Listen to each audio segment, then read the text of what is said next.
Diciembre de 2017. En un patio ferroviario de Jacksonville, Florida, filas interminables de locomotoras relativamente nuevas descansan inmóviles.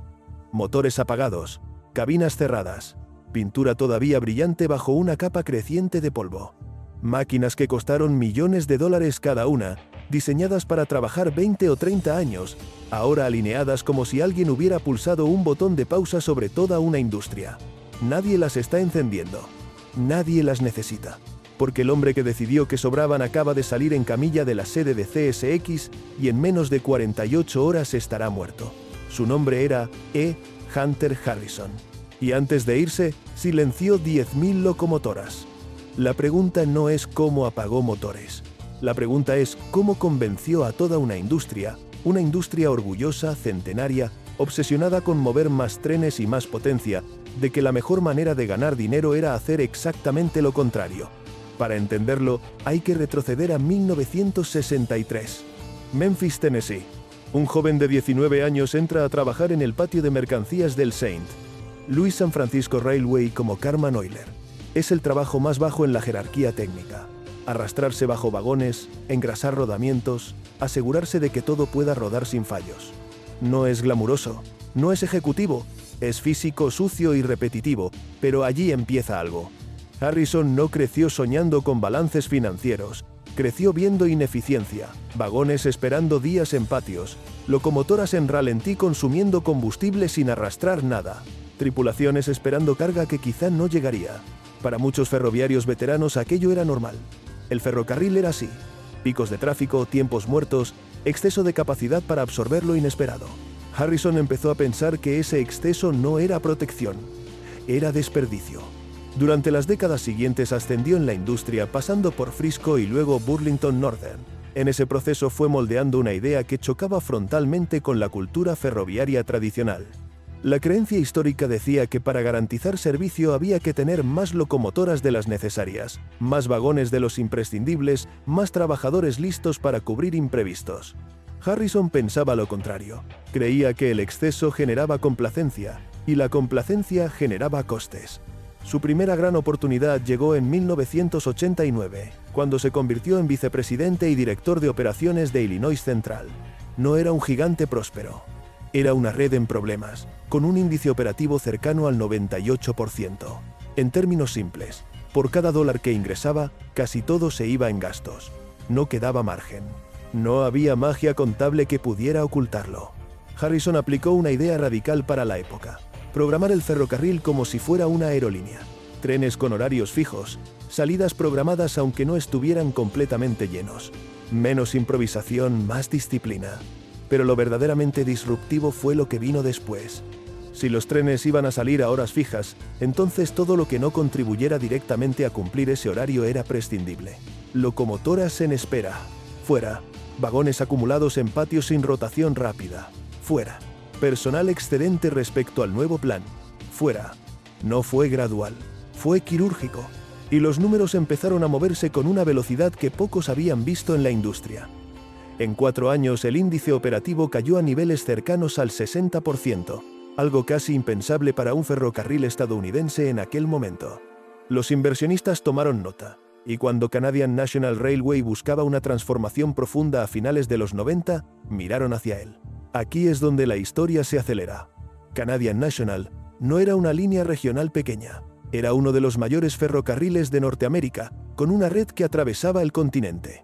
Cuando Harrison asumió el control operativo en 1998, no estaba ajustando un sistema marginal, estaba rediseñando el esqueleto logístico de un país. En apenas 16 meses eliminó 600 trenes del calendario y retiró aproximadamente el 35% de la flota de locomotoras del servicio activo. Máquinas perfectamente funcionales, con años de vida útil por delante, pero que, en su análisis, no estaban produciendo rendimiento suficiente. Las locomotoras no eran sagradas para Harrison, eran activos. Y si un activo no trabajaba al máximo, era capital improductivo. Los resultados financieros fueron espectaculares. El índice operativo de CN cayó del 89% en 1998 al 61% en 2006. El precio de las acciones se multiplicó. Los accionistas celebraban. Wall Street lo empezó a considerar un genio operativo.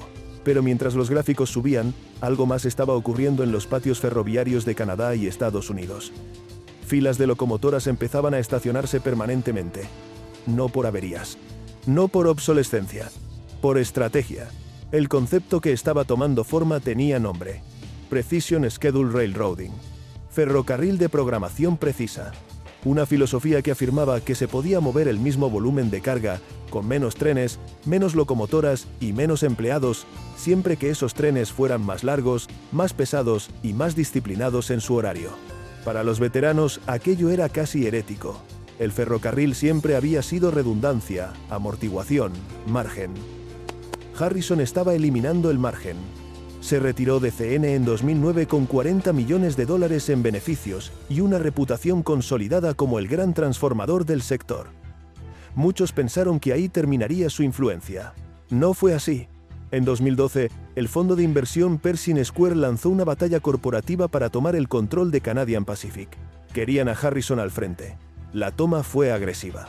La dirección anterior fue expulsada.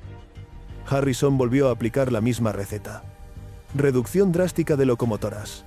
Cierre de instalaciones. Consolidación de operaciones. Trenes más largos. El índice operativo volvió a caer por debajo del 60%. Las acciones volvieron a dispararse y más locomotoras volvieron a quedar en silencio. Para 2017 la industria entera estaba observando.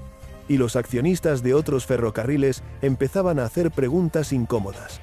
Si Canadian Pacific y Canadian National podían lograr esos números, ¿por qué ellos no?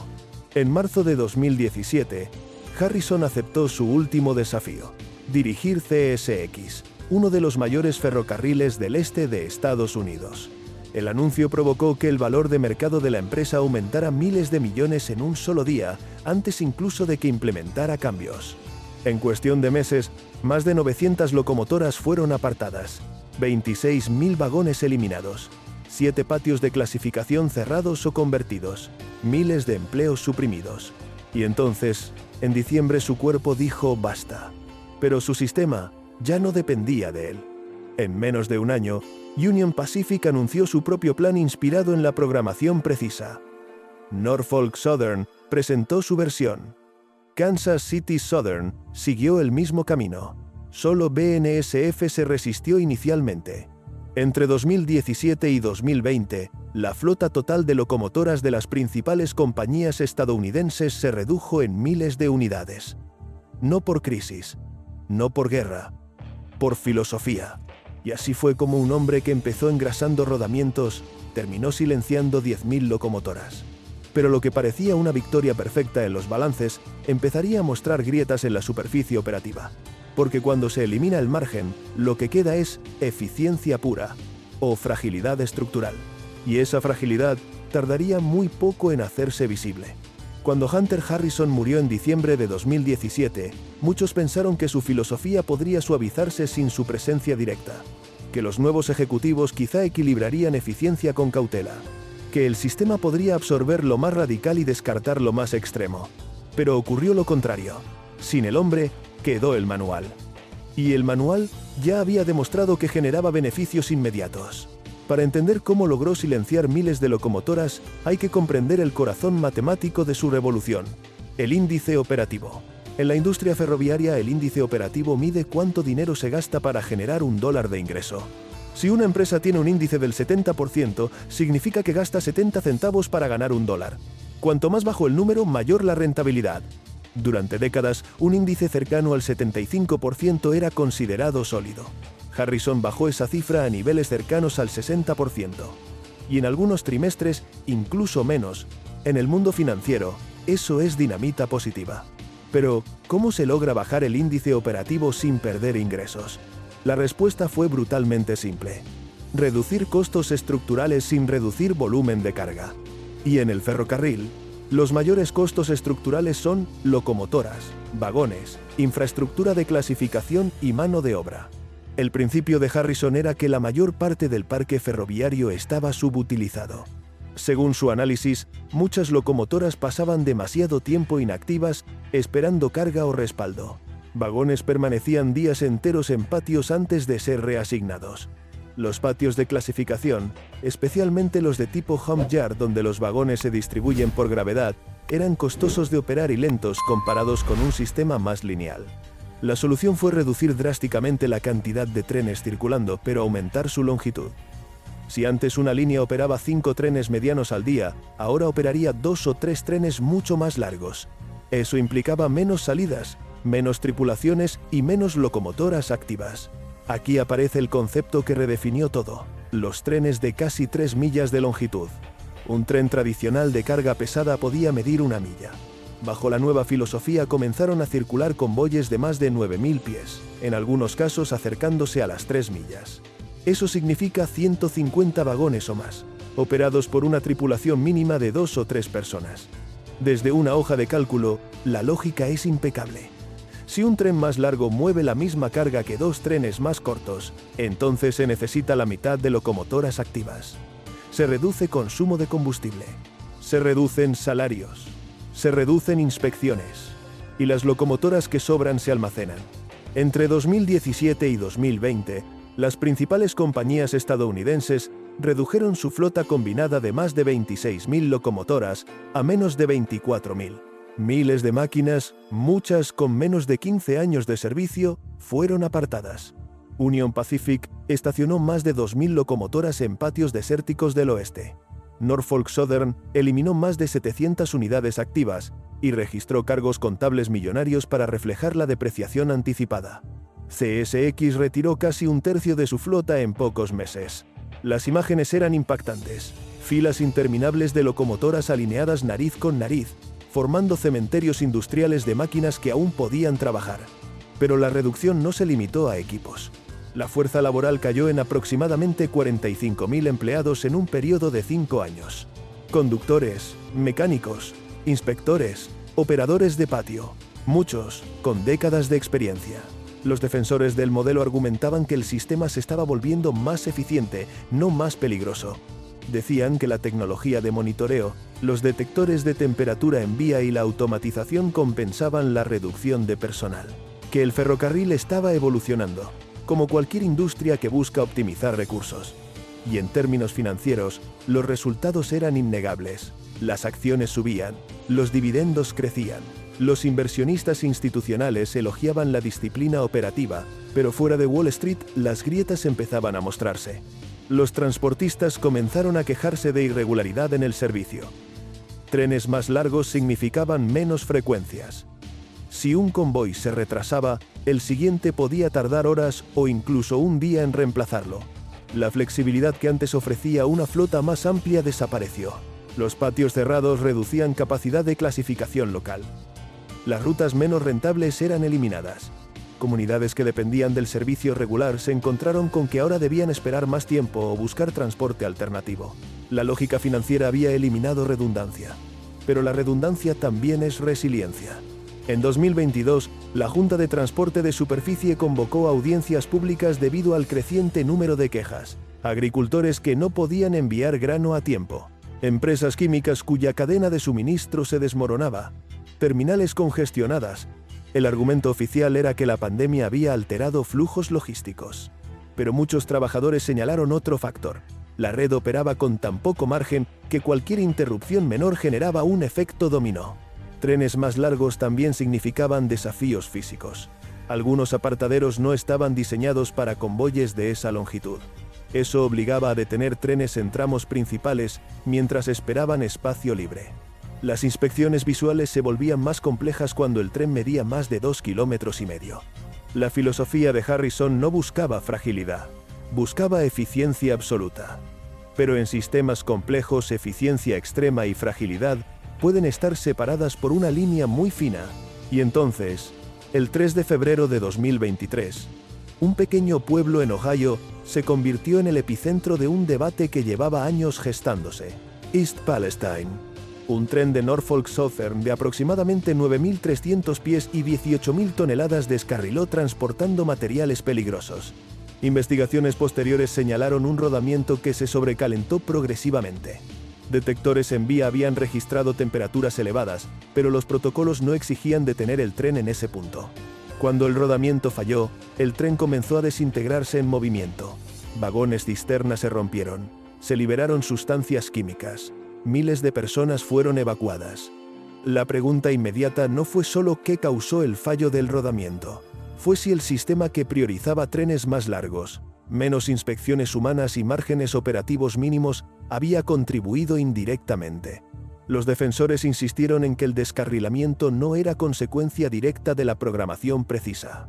Señalaron que accidentes han ocurrido siempre, pero los críticos respondieron con una observación incómoda.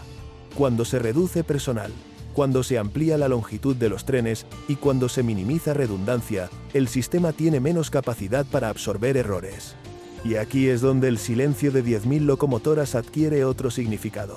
No era solo metal inactivo, era capacidad de respuesta reducida, era margen eliminado. Hunter Harrison no vivió para ver East Palestine. No tuvo que comparecer ante el Congreso. No tuvo que explicar si la eficiencia había ido demasiado lejos. Su legado quedó en manos de ejecutivos que continuaron aplicando su manual. La industria seguía funcionando.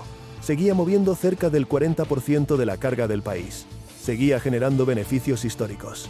Pero ahora había una nueva pregunta flotando sobre los patios donde las locomotoras descansaban alineadas. ¿Es posible que al silenciar miles de máquinas también se haya silenciado el margen que mantenía el sistema seguro? La respuesta no es simple. Y lo que ocurrió después demuestra que el debate apenas comenzaba. Cuando Hunter Harrison murió en diciembre de 2017, muchos pensaron que su filosofía podría suavizarse sin su presencia directa, que los nuevos ejecutivos quizá equilibrarían eficiencia con cautela, que el sistema podría absorber lo más radical y descartar lo más extremo. Pero ocurrió lo contrario. Sin el hombre, quedó el manual. Y el manual ya había demostrado que generaba beneficios inmediatos. Para entender cómo logró silenciar miles de locomotoras, hay que comprender el corazón matemático de su revolución, el índice operativo.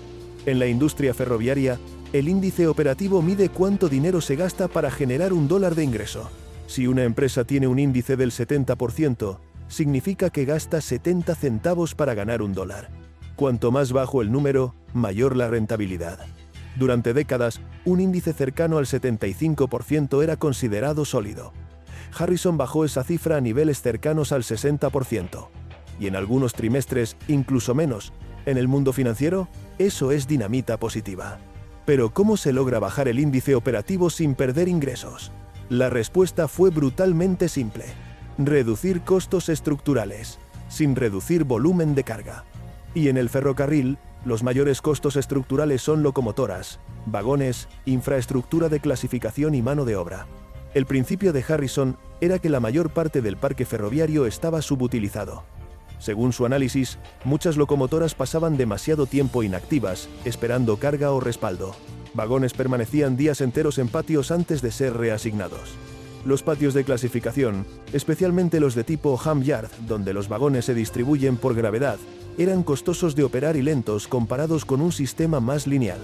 La solución fue reducir drásticamente la cantidad de trenes circulando, pero aumentar su longitud. Si antes una línea operaba 5 trenes medianos al día, ahora operaría 2 o 3 trenes mucho más largos. Eso implicaba menos salidas, menos tripulaciones y menos locomotoras activas. Aquí aparece el concepto que redefinió todo: los trenes de casi 3 millas de longitud. Un tren tradicional de carga pesada podía medir 1 milla. Bajo la nueva filosofía, comenzaron a circular convoyes de más de 9.000 pies, en algunos casos acercándose a las 3 millas. Eso significa 150 vagones o más, operados por una tripulación mínima de 2 o 3 personas. Desde una hoja de cálculo la lógica es impecable. Si un tren más largo mueve la misma carga que 2 trenes más cortos, entonces se necesita la mitad de locomotoras activas. Se reduce consumo de combustible. Se reducen salarios. Se reducen inspecciones. Y las locomotoras que sobran se almacenan. Entre 2017 y 2020, las principales compañías estadounidenses redujeron su flota combinada de más de 26.000 locomotoras a menos de 24.000. Miles de máquinas, muchas con menos de 15 años de servicio, fueron apartadas. Union Pacific estacionó más de 2.000 locomotoras en patios desérticos del oeste. Norfolk Southern eliminó más de 700 unidades activas y registró cargos contables millonarios para reflejar la depreciación anticipada. CSX retiró casi 1/3 de su flota en pocos meses. Las imágenes eran impactantes. Filas interminables de locomotoras alineadas nariz con nariz, formando cementerios industriales de máquinas que aún podían trabajar. Pero la reducción no se limitó a equipos. La fuerza laboral cayó en aproximadamente 45.000 empleados en un periodo de 5 años. Conductores, mecánicos, inspectores, operadores de patio. Muchos con décadas de experiencia. Los defensores del modelo argumentaban que el sistema se estaba volviendo más eficiente, no más peligroso. Decían que la tecnología de monitoreo, los detectores de temperatura en vía y la automatización compensaban la reducción de personal. Que el ferrocarril estaba evolucionando, como cualquier industria que busca optimizar recursos. Y en términos financieros los resultados eran innegables. Las acciones subían, los dividendos crecían, los inversionistas institucionales elogiaban la disciplina operativa. Pero fuera de Wall Street, las grietas empezaban a mostrarse. Los transportistas comenzaron a quejarse de irregularidad en el servicio. Trenes más largos significaban menos frecuencias. Si un convoy se retrasaba, el siguiente podía tardar horas o incluso un día en reemplazarlo. La flexibilidad que antes ofrecía una flota más amplia desapareció. Los patios cerrados reducían capacidad de clasificación local. Las rutas menos rentables eran eliminadas. Comunidades que dependían del servicio regular se encontraron con que ahora debían esperar más tiempo o buscar transporte alternativo. La lógica financiera había eliminado redundancia, pero la redundancia también es resiliencia. En 2022, la Junta de Transporte de Superficie convocó audiencias públicas debido al creciente número de quejas. Agricultores, que no podían enviar grano a tiempo. Empresas químicas cuya cadena de suministro se desmoronaba. Terminales congestionadas. El argumento oficial era que la pandemia había alterado flujos logísticos, pero muchos trabajadores señalaron otro factor. La red operaba con tan poco margen que cualquier interrupción menor generaba un efecto dominó. Trenes más largos también significaban desafíos físicos. Algunos apartaderos no estaban diseñados para convoyes de esa longitud. Eso obligaba a detener trenes en tramos principales mientras esperaban espacio libre. Las inspecciones visuales se volvían más complejas cuando el tren medía más de 2,5 kilómetros. La filosofía de Harrison no buscaba fragilidad, buscaba eficiencia absoluta. Pero en sistemas complejos, eficiencia extrema y fragilidad pueden estar separadas por una línea muy fina.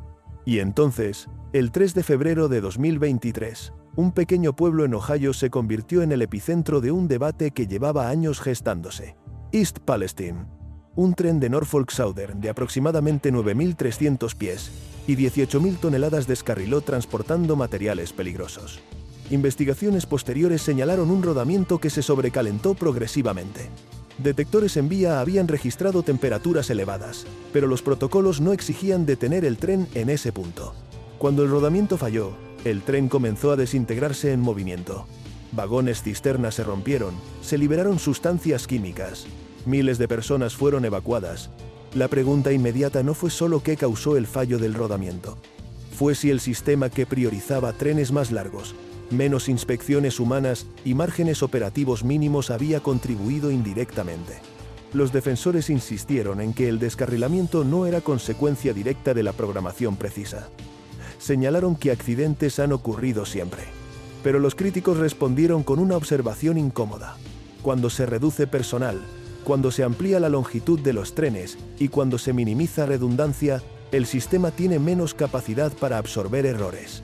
Y aquí es donde el silencio de 10.000 locomotoras adquiere otro significado. No era solo metal inactivo, era capacidad de respuesta reducida, era margen eliminado. Hunter Harrison no vivió para ver East Palestine.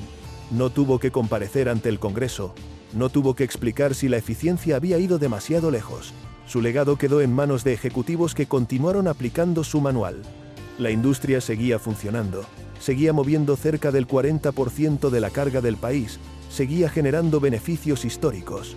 Pero ahora había una nueva pregunta flotando sobre los patios donde las locomotoras descansaban alineadas. ¿Es posible que al silenciar miles de máquinas también se haya silenciado el margen que mantenía el sistema seguro? La respuesta no es simple. Y lo que ocurrió después demuestra que el debate apenas comenzaba. Para entender el verdadero alcance de lo que Hunter Harrison desencadenó, hay que dejar de mirar solo los balances financieros y empezar a observar cómo funciona un sistema ferroviario en la vida real minuto a minuto, kilómetro a kilómetro.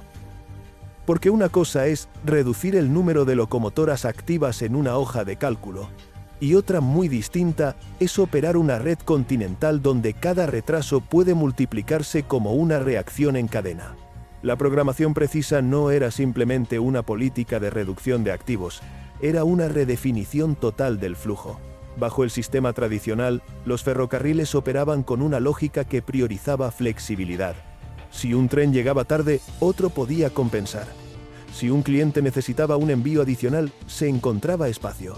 Había margen, y ese margen estaba representado en locomotoras de reserva, tripulaciones adicionales y patios con capacidad ociosa. Harrison veía ese margen como grasa innecesaria. Y desde el punto de vista financiero, lo era. Pero cuando eliminó miles de locomotoras, no solo eliminó máquinas, eliminó capacidad instantánea. Imagina una red donde antes había 10 trenes diarios en un corredor y ahora hay 6, pero cada uno es mucho más largo. Si uno de esos 6 falla, el impacto es mayor que cuando fallaba uno de 10. No hay otro tren cercano para absorber la carga. No hay locomotoras adicionales listas para reorganizar rápidamente el tráfico. Ese es el corazón del dilema. Eficiencia versus resiliencia. En 2018 y 2019, mientras las compañías celebraban índices operativos históricamente bajos, los sindicatos ferroviarios empezaron a advertir sobre una presión creciente sobre las tripulaciones. Con menos empleados, las jornadas se volvían más intensas. Las ventanas de descanso se reducían. Las operaciones nocturnas aumentaban para mantener el calendario rígido que exigía la programación precisa. Además, los trenes más largos introducían complejidades físicas que no existían antes. Un convoy de casi 3 millas no se comporta igual que uno de 1 milla. La propagación de la señal de frenado neumático tarda más en recorrer la tubería principal. La distribución de fuerzas en curvas y pendientes es más crítica. La inspección visual de más de 150 vagones requiere más tiempo y atención. Al reducir personal y cerrar patios de clasificación, muchas inspecciones se aceleraron o se realizaron con menos recursos. Desde la perspectiva ejecutiva, el sistema estaba optimizado. Desde el terreno, algunos trabajadores describían un entorno donde cada día era una carrera contra el reloj. Entre 2017 y 2020, el empleo en las principales compañías ferroviarias estadounidenses cayó aproximadamente un 28%. 45.000 puestos desaparecieron. Esa cifra no solo representa salarios, representa experiencia acumulada, conocimiento tácito y redundancia humana. En sistemas complejos, la redundancia no es desperdicio, es seguro invisible. A medida que las quejas de transportistas crecían, la Junta de Transporte de Superficie convocó audiencias en 2022. Agricultores denunciaron que el grano permanecía días adicionales en silos porque no había tren disponible. Empresas químicas advirtieron sobre interrupciones críticas en cadenas de suministro sensibles. Las compañías ferroviarias respondieron que el modelo era más eficiente y que la pandemia había generado tensiones excepcionales. Sin embargo, la pregunta persistía.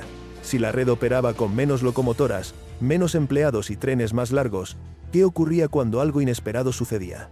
East Palestine en 2023 fue el punto de inflexión visible, pero no fue el único incidente. Hubo otros descarrilamientos, otros retrasos, otras congestiones. No todos estaban directamente vinculados al modelo, pero el contexto cambió la percepción pública. Cuando una rueda sobrecalentada no se detiene a tiempo en un sistema con mayor margen, el impacto puede limitarse a un vagón aislado. En un sistema donde el tren es más largo y el control humano es más reducido, el efecto puede amplificarse. La National Transportation Safety Board investigó East Palestine y señaló múltiples factores, incluyendo protocolos de detección y respuesta. Las compañías defendieron que los detectores funcionaron dentro de los parámetros establecidos, pero el debate dejó de ser técnico para convertirse en filosófico. ¿Puede una infraestructura crítica operar permanentemente al límite de su eficiencia máxima sin erosionar su margen de seguridad? Los defensores de Harrison sostienen que la programación precisa no causa accidentes. Argumentan que las estadísticas generales de descarrilamientos han disminuido a largo plazo y que la industria ha invertido en tecnología de monitoreo. Señalan que el modelo eliminó ineficiencias históricas que mantenían capital inmovilizado. Sus críticos, en cambio, subrayan que la reducción masiva de locomotoras y personal convirtió a la red en un sistema menos flexible, que el exceso eliminado no era simplemente desperdicio, sino amortiguador. Y aquí es donde el silencio de 10.000 locomotoras adquiere un simbolismo casi físico. Cada una de esas máquinas almacenadas representaba potencia disponible, capacidad de reacción inmediata, margen ante la interrupción. Silenciarlas fue una decisión consciente basada en rendimiento financiero. El impacto no fue inmediato ni uniforme. Durante años, el modelo generó beneficios récord. Las acciones alcanzaron máximos históricos. Los directivos fueron recompensados con bonificaciones multimillonarias. Pero en paralelo, los trabajadores describían una red donde la presión operativa era constante, donde la tolerancia al error se reducía, donde el tren más largo y pesado debía cumplir un horario rígido sin importar el clima o la congestión. Hunter Harrison no diseñó su sistema para ser frágil, lo diseñó para ser implacablemente eficiente. Pero en sistemas complejos, la eficiencia extrema puede convertir pequeñas fallas en grandes crisis. Y a medida que más compañías adoptaron el modelo, la industria dejó de tener competidores con filosofías distintas. Solo una gran empresa, BNSF, resistió inicialmente una adopción total del esquema. Eso significaba que el ecosistema ferroviario norteamericano se homogeneizó bajo un mismo enfoque.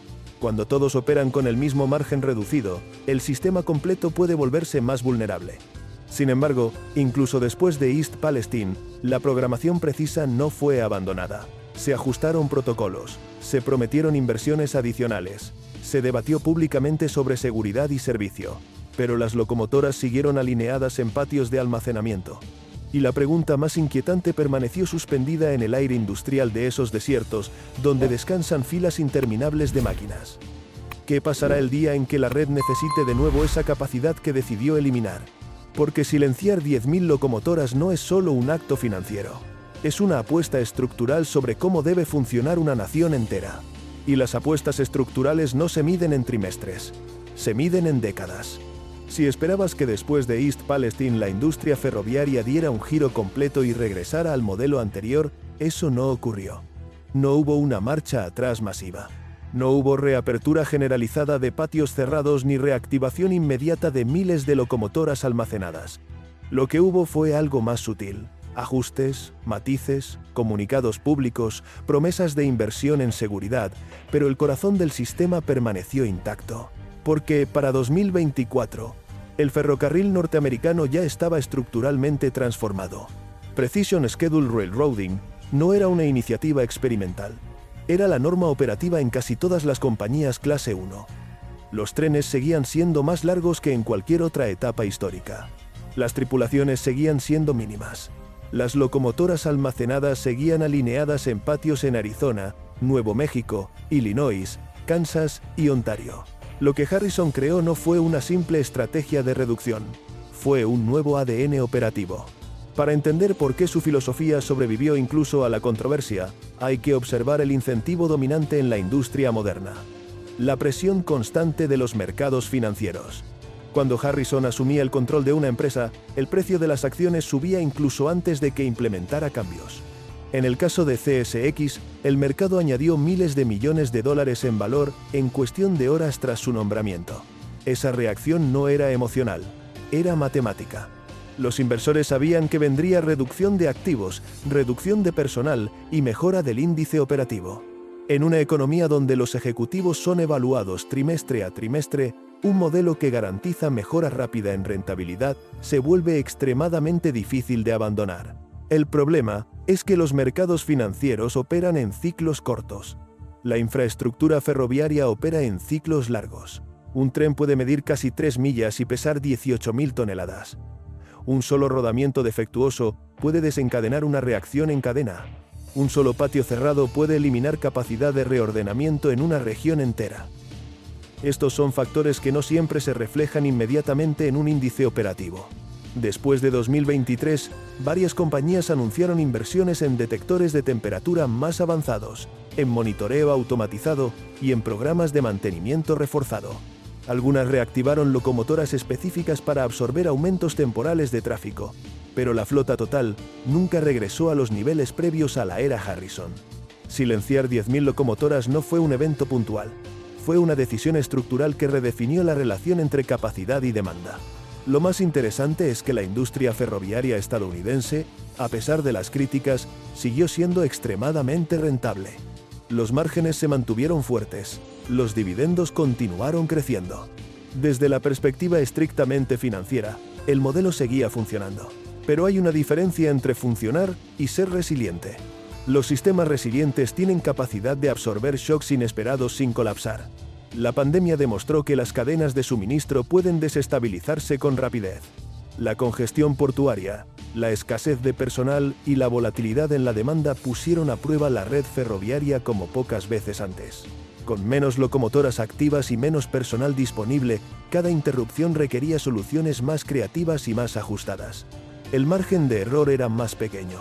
Y aquí es donde el legado de Harrison se vuelve casi filosófico. Él veía el exceso como ineficiencia. Creía que el sistema debía operar ajustado, disciplinado, sin recursos ociosos. Para él, una locomotora estacionada era capital desperdiciado. Pero en ingeniería, la redundancia no siempre es desperdicio. A veces es la diferencia entre un sistema robusto y uno frágil. El debate no es blanco o negro. Antes de Harrison, muchos ferrocarriles eran ineficientes y financieramente débiles. La programación precisa eliminó prácticas anticuadas, redujo demoras innecesarias y obligó a repensar la operación. Eso es innegable. Lo que también es innegable es que la reducción masiva de activos y personal cambió la cultura ferroviaria. La prioridad pasó de mover todo lo posible con margen suficiente a mover lo máximo con el mínimo indispensable. Y ese cambio cultural no se revierte fácilmente. Hoy, en 2026, las locomotoras que fueron almacenadas en 2017 y 2018 siguen en su mayoría fuera de servicio. Algunas han sido vendidas, otras desmanteladas. Muchas simplemente permanecen en espera, como si fueran una reserva estratégica que nadie se atreve a reactivar completamente. El hombre que empezó en 1963 engrasando rodamientos nunca vio la etapa más polémica de su legado. Murió con la reputación de ser el mayor transformador operativo del ferrocarril moderno. Para los accionistas, sigue siendo una figura casi legendaria. Para muchos trabajadores, es el símbolo de una era de recortes implacables. Lo fascinante es que ambas perspectivas pueden ser ciertas al mismo tiempo. Harrison demostró que era posible mover la misma cantidad de carga con menos trenes, menos locomotoras y menos empleados.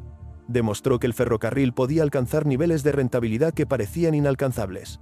Y demostró que la industria estaba llena de ineficiencias históricas que podían eliminarse. También demostró que cuando se eliminan 10.000 locomotoras del servicio activo, no solo se apagan motores. Se redefine el equilibrio entre eficiencia y resiliencia. El silencio en esos patios no es simplemente ausencia de ruido mecánico. Es el sonido de una filosofía que ganó. La pregunta que queda abierta no es si su sistema fue efectivo. Lo fue. La pregunta es si, en el largo plazo, una infraestructura que mueve aproximadamente el 40% de la carga de un país puede permitirse operar con tan poco margen. Porque el ferrocarril no es una empresa tecnológica que pueda escalar servidores virtuales con un clic. Es acero, peso, fricción, calor y tiempo.